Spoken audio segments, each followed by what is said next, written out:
Hi Pisces! Welcome to Amihan Tarot. This is a general reading. Pwede ka makarelate, pwedeng hindi. So just take what resonates for you.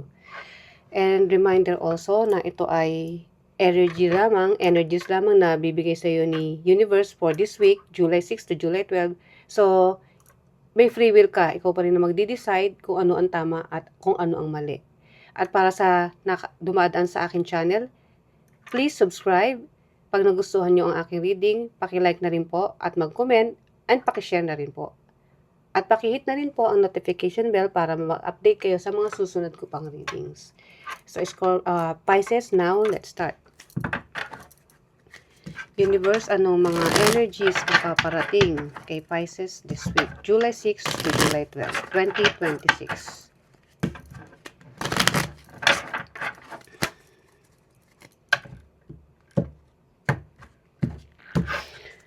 Overall energy, challenge, ang iyong hidden energy, past, present, future, outcome, and then ang iyong advice. Wow. Anxiety. Ten of Swords. Okay, Pisces. Wait titingnan natin ang iyong bara. Wheel of Fortune. Itong yung energy. Gusto mo mag-iba. Medyo, hindi ko alam kung mag-iba ng trabaho o mag-iba ng bahay. Kasi merong ano rito change. Sudden change. Kumbaga, another cycle ng iyong buhay o another chapter. So, ito yung energy mo. Gusto mo ng pagbabago. At yung pagbabago na yun sa tingin mo, gusto mo yung for the better na. So, nagkaroon ka ng mga obstacles sa buhay mo nitong nakaraan at gusto mo nang matapos yon. So, sa iba naman, kung ano yung makakaganda sa iyo, hindi lang physically, kundi mentally. Okay? Kumbaga, healthy living lang gusto mo. And then your challenge, Ten of Swords.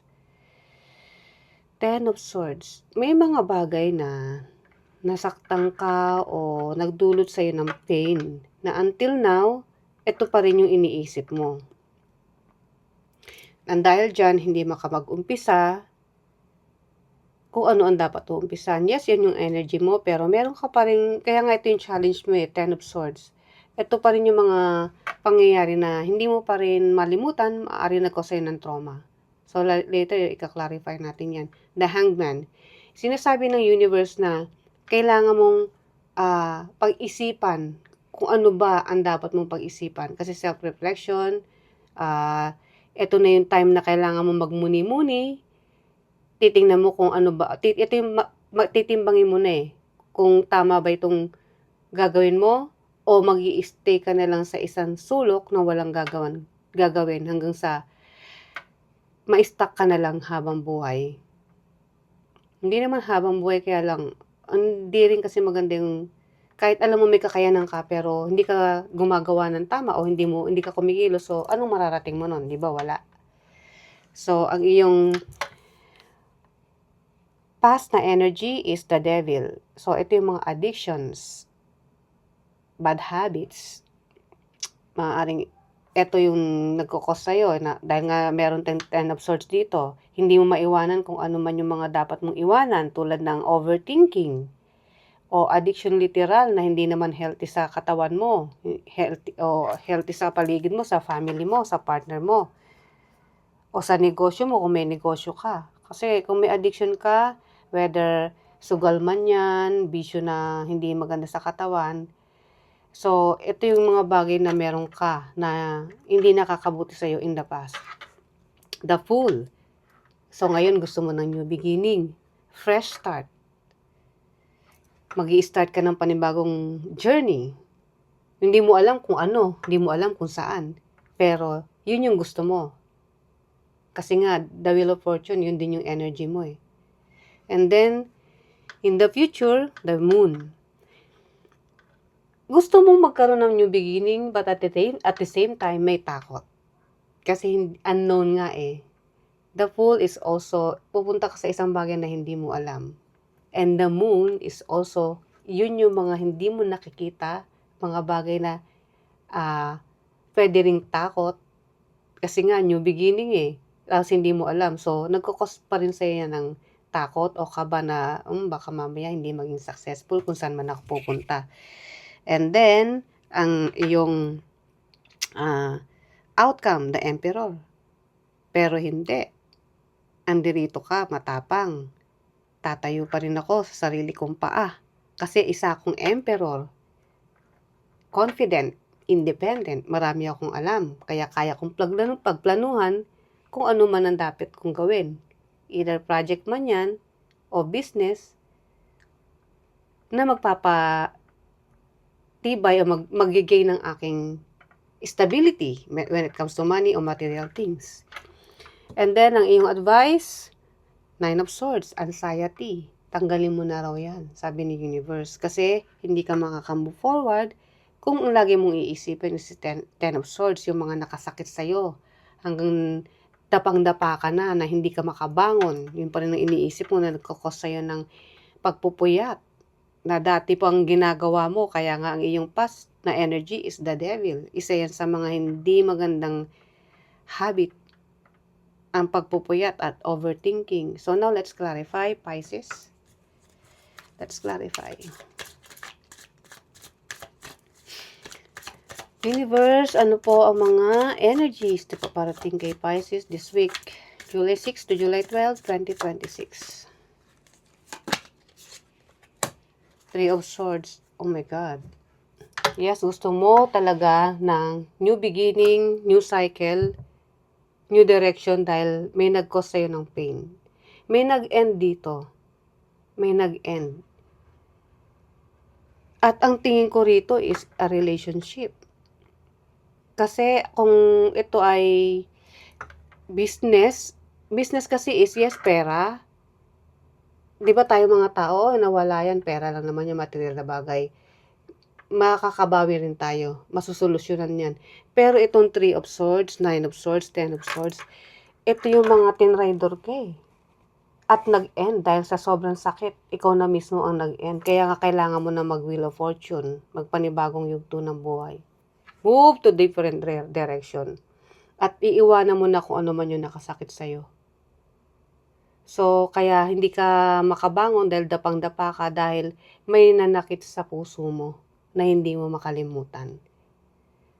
Oh, okay. So, broken-hearted ka pala, Pisces. Na nag-cause sa'yo ng overthinking. At ang tingin ko sa dito, meron ding obsession. Kasi the devil is obsession din.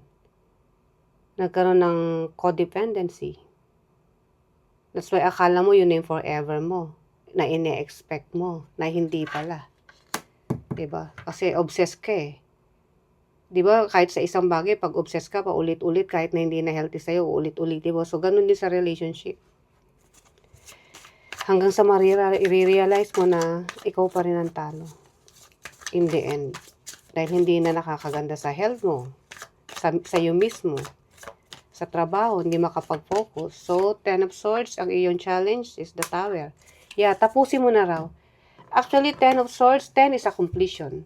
So, Tower is a sudden change. Chaotic man, pero kailangan mo nang tapusin para maka-move forward sa dapat mong umpisahan. But still, since challenge mo siya, hirap kang gawin yun. Pero ito sinasabi, tapusin mo na raw. So, ang iyong hidden energy, the Hangman, clarified by 10 of Wands. Oh my God. Okay, hidden energy mo is, nai-stuck ka. Pero para makawala ka dyan, dahil pagod ka na rin eh. Pagod ka na mag-isip, pagod ka na tumambay, kung ano man yan tumatambay sa isip mo, na nagkukos ng delays, o stuck sa sitwasyon, which is ito, na nakita sa'yo, mapapagod ka rin. Alam mo sa sarili mo, Pisces, na pagod ka na at kailangan mo na talagang i-end. 10 of Swords, 10 of Wands, all ending. Completion. Tatapusin mo na yan. So, ang iyong past energy ay The Devil, clarified by King of Pentacles. Okay. So, King of Pentacles, kung ano man tong nangyari in the past, hindi maganda to kasi alam mo kung bakit. King of Pentacles, yes, nagpo-provide ka sa isang bagay o nagbibigay ka. Binigay mo lahat. Ginawa mo lahat dahil akala mo yun ang tama. At nakikita ko rito is yes, obsession. Kasi hindi mo akalain na itong taong ito na pinagbigyan mo ng atensyon, hindi lang atensyon, emosyon, pati material things, ibinigay mo lahat. Kasi nga obsessed ka eh. Pero hindi pala siya yung hindi pala siya yung para sa'yo kasi King of Pentacles is ito yung gusto mo eh. Gusto mo ng stable na relasyon. Stable na partnership. Long term. Pero hindi nangyari. Dahil sa isang obsession na akala mo forever na. Pero hindi pala. Okay. Ano ang present na energy para sa'yo, Pisces? King of Wands. Okay. Now, kung ano man yung gusto mong... Okay, tapos na tayo sa past. Oo, nandoon yung obsession. Binigay mo lahat. Pero since gusto mo ng new beginning,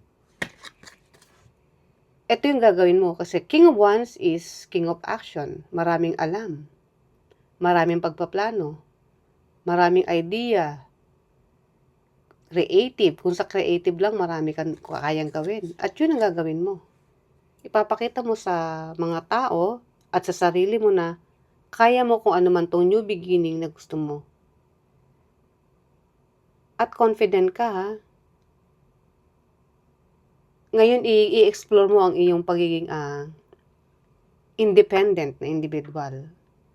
Yes, nagkaroon ka ng obsession kung sino man itong nanakit sa'yo.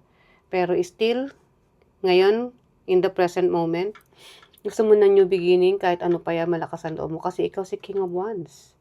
Hindi ka basta-basta. Marami kang alam, marami kang kakayanan. At confident ka sa gagawin mo yan.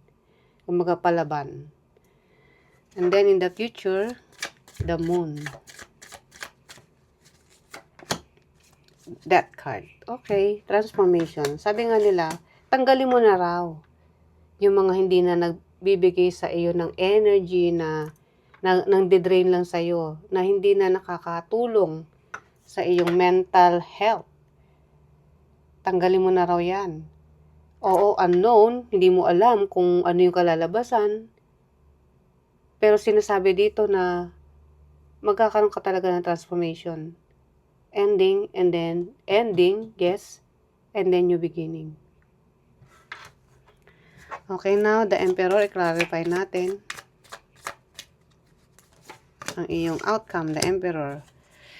5 of Wands. Okay. Kung sa tingin mo, nagkaroon ng... Kasi feeling mo rito natalo ka eh. Natalo ka sa isang... O may failure na naramdaman ka. Nabigo ka sa isang relasyon na akala mo forever na. Pero bumangon ka pa rin. At itong si 5 of Wands, conflict sa sarili, sa pag-iisip mo na hindi ka makamove forward, hindi mo na hayaang maapektuhan ka. Dahil ikaw si Emperor. Mag-new beginning ka, at itong mga to na nag-cause sa'yo ng conflict, arguments, iiwanan mo na yan. Kasi gusto mo na ng panibago. Panibagong buhay, panibagong yugto. That's why may Wheel of Fortune dito. Nasa iyo yung control kasi ikaw si Emperor. Ito mapababae, mapalalaki ha, Pisces. Hindi lang porket Emperor is masculine energy, no. Walang gender dito. Pwedeng babae, lalaki, third sex. Welcome lahat. So, hindi ka magpapatinag. Kahit magkaroon pa ng conflict o magkaroon ng blockage sa iyong plano, sa iyong pupuntahan, hindi mo hahayaan. Kasi, ayan yung outcome mo eh, the Emperor. Sa'yo ang control.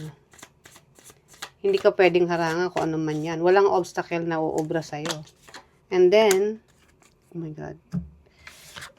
5 of Pentacles, 9 of Swords, clarified by 5 of Pentacles. Yes, Ang advice sa'yo ni Universe is, kung sino man, kasi Five of Pentacles is loss, nawala sa'yo. Ang advice sa'yo ni Universe is, nangyari na yan. Tanggalin mo na kung sino man tanggalin mo na sa isip mo kung sino man tao to. Kasi ito yung magkukos sa'yo ng anxiety. Pero magkakaroon ka ng lesson, o nagkaroon ka ng lesson dito, na hindi lahat na dapat mong pagbigyan dahil in the end, maiiwanan ka rin sa ere. Kung sino yung tinulungan mo, na akala mo karapat-dapat, na pagkatiwalaan mo, whether ito ay tao na close sa'yo, o itong ang partnership, whether romantic, o marriage, o talagang importante sa'yo, na in the end, hindi ka pala, iiwanan ka rin pala, at pagkukos sa'yo ng pain, anxiety, kailangan mong bumangon uli. That's why may Emperor. So, ang advice sa'yo ni Universe, kalimutan mo na kung ano mahirap, oo, hindi madali. Pero, yun ang advice. Maging maingat na rin sa susunod. Kung ayaw mo maulit tong si Nine of Swords. Which is anxiety. Hindi makatulog, overthinking. So now, ang iyong message, huling message, the Universe, employment change. Your career path is leading you in a higher direction. Yes, ito ay, ang nag-cause sa'yo ng pain is isang serious relationship. Pero ang sabi nga rito, move forward, which is regarding sa work. Na kailangan mong puntahan, na ito ay bago. That's why employment change. Your career path is leading you in a higher direction, with positive changes to support your dreams, priorities, passion, and life purpose. Trust that this change will help you release the old and welcome the new. That's why sabi ko nga sa'yo, Wheel of Fortune, that card is new beginning. You are being supported each step of the way. O, suportado ka raw ni Universe. So, gawin mo yan. Good luck, Pisces. So, itong yung reading. See you next time. Bye.